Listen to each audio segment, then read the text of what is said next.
Okay guys, another unboxing video for today. Yes, ito na no. So may plastic siya, may label naman. So buksan na natin siya no,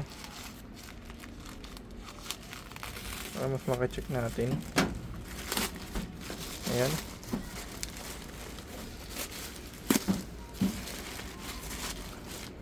So meron tayo ditong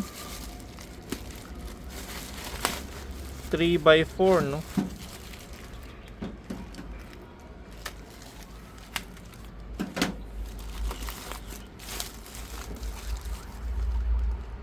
Ano to? Bakit meron siyang guhit na ballpen? Para siya may guhit ng balahibo. Ano, para siya may guhit guys. 3x4 po ito no.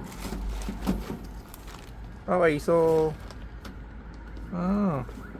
hindi guys, para siyang ano, siguro sa loob yun.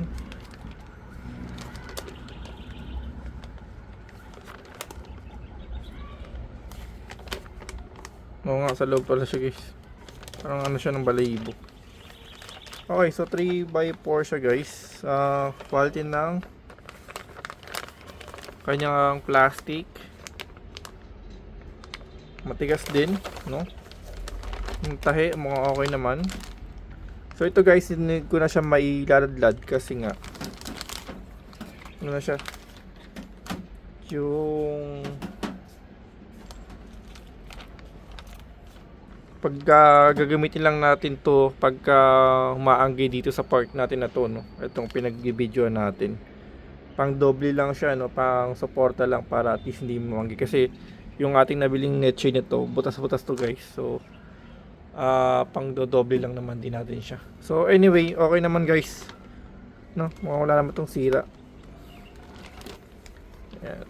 Quality check lang naman no. Wala siya kasama palang tali, yun lang problema natin dito no. Hindi ko lang kung ba't wala siya kasamang tali o lubid.